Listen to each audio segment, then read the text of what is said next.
Hey Walking Dead fans, this is going to be a video, what about the Navy, what about nukes, and this is playing off the comment section of the video that I did, why did the military fail in The Walking Dead. There were close to 4,000 comments on that video, and I'll actually be going over those comments in another video, but two of the top comments that repeated in that discussion, what about the Navy, and why not just nuke them? We'll get to the nukes in a little bit. And stay tuned to the end of the video to check out a cool promo trailer for something coming up special to the channel. So we've talked in other videos about how the government fell, is the government still around anywhere, how the military fell, and is the military still around anywhere? And in other videos we've also talked about how the outbreak is global. In the Walking Dead world, the outbreak is global. So as we talked about the government and the military failing, pretty much not existing anymore from what we can tell. And the main discussion centered on how did the military fail in the sense they have all the guns and ships and tanks and helicopters and jets and machine guns and just everything. Why or how did they fail? Because they shouldn't have. And then of course in the real world, we agree that they probably shouldn't have. But a big question that came from that discussion, like I say, is what about the Navy? People, a lot of commenters threw out there, a lot of fans said, you know, yeah, I can understand, okay, the mainland fell, but surely they could have backed up on some aircraft carriers and some destroyers and stuff, battleships, and had a little armada or at least one aircraft carrier that would probably end up like a base of operations. Whoever would be the top command would probably be there. They would have probably figured out the outbreak as far as shoot them in the head, you know, and if someone dies, quarantine, that kind of thing. So if they're out there on a ship and they survive, they probably have a pretty good system set up to continue to survive. But as a lot of people said in the comments, there's nuclear powered vessels out there now. And these ships are capable of operating for over 20 years without refueling. That's pretty crazy. And they also should have a service life of over or at least up to 50 years. So yeah, in that sense, hey, they don't have to refuel, but everybody on the ship needs to eat. So they're going to have a helicopter or some boats go to the mainland or go somewhere to get some food for the crew before long. I'm sure somebody can comment down below in the discussion. I would say maybe 100 days of food on an aircraft carrier. That's just a guess. And if you've rescued a bunch of people onto the aircraft carrier and it's overloaded, then you've got that much more of a crisis. There's the fact that you'll have pirates. There's the fact that you'll have things like possibly cruise ships that have been overrun and it's just full of thousands of zombies.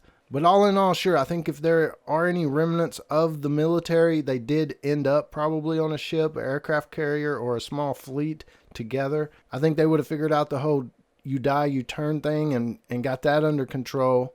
And possibly from the mainland, whoever ends up being the last head guy in charge could be on that ship as well, instead of in a bunker on the mainland.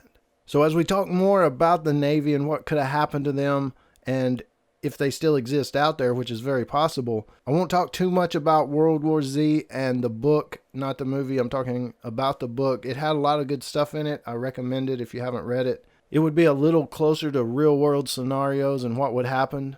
For example, in the book, they had the Battle of Yonkers. That's where the military came in and used tanks and jets and all their big weapons, but it was ineffective and they got their ass kicked.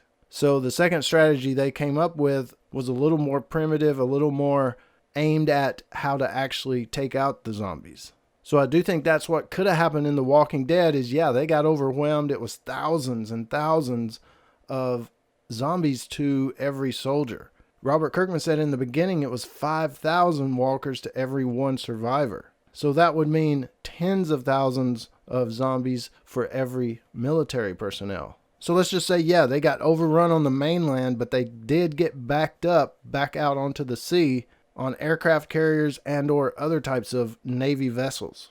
The best next plan would be to go to Hawaii. Take the islands one by one if they have to. Take the islands. That would be easy to defend. It's way far away from a lot of other mainlands.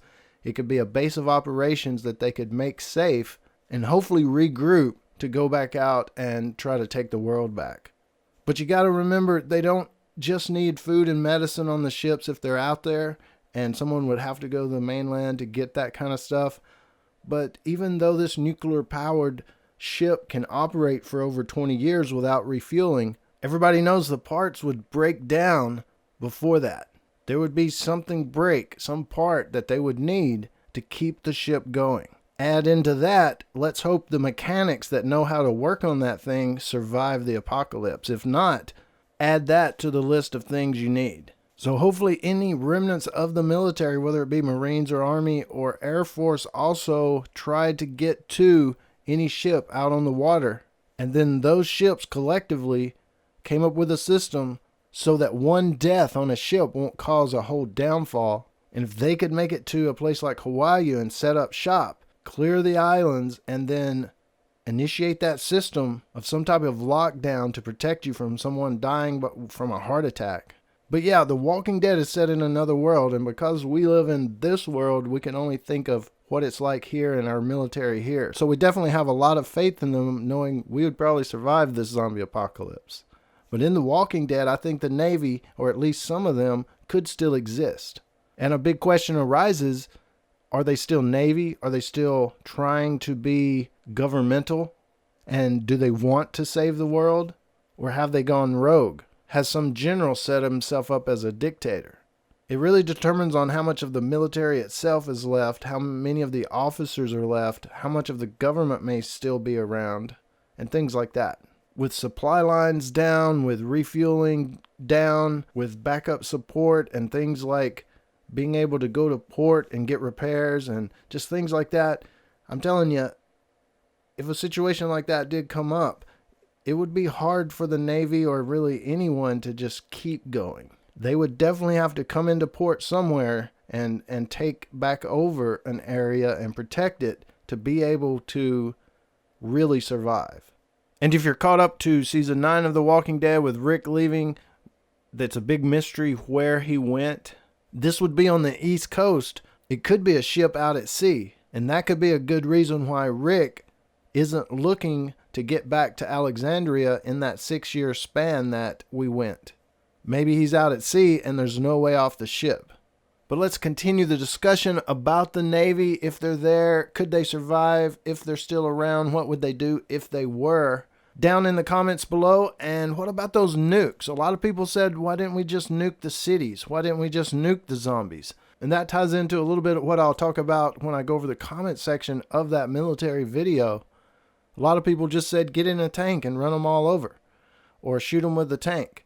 And I'll get more into that tank business in the military video, but not every zombie is easily accessible to run over with a tank. And even if you nuke the cities, that doesn't really take care of the problem. People still die and will come back as a walker, and there's still walkers lots of other locations. By nuking the cities, maybe you do get rid of a bunch of them and kind of solve half the problem. But then you create another problem, and it's called nuclear apocalypse. So in the end, I don't think it's a good idea to try to solve one apocalypse with another one.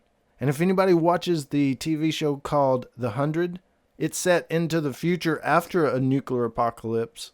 And just when you think they're reclaiming the world, all of the nuclear facilities on the planet melt down and it becomes a second nuclear apocalypse. Yeah, I definitely don't think that nukes are the answer. Several people mentioned nuclear subs as well. And yeah, they run for 20 plus years as well. They have plenty of oxygen and things like that. But food, they don't. They would have to dock at some point. But again, if they have some type of system, a night watch or something to know that no one dies and turns, then a sub would be a pretty good place until they had to dock, of course.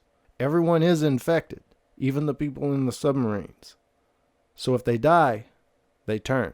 But I guess one thing to think about if you were in that apocalyptic world of The Walking Dead, maybe there is a Navy. If anything, there's a Navy. Coast Guard Station LALB. We have no assistance to provide. There's nothing. Forgive us. So one thing I might do is want to go to the coast just to see if I could get in contact with the Navy. But of course, as we saw in Fear the Walking Dead, there's pirates, there's people that'll manipulate you, there's people that'll say they are the Navy, and once they get you, they got you. And the coast and ports may be overrun anyway, not just with survivors, good and bad, but with the dead as well. So here at the end, did the Navy survive? I would think some of them did. I would think some military did as well, here and there. Are they all connected together and communicating? Probably not in the Walking Dead world. And is there really a functioning head of government? I don't think there is anything like that left. And the military people that have grouped together here and there on a ship or on a base or in a bunker, I don't think they're really being commanded by one central point. They would all have their individual leaders. And I definitely don't think that nukes would have been a good idea. All right, let's continue this Navy discussion below. And as I mentioned at the first of the video, I'm going to show a trailer of a web series that I'm working on. It's a real simple promo trailer. Just want to get your thoughts and feedback on it as well. As always, thanks for watching. And don't forget to subscribe for more dead stuff. Check out this promo.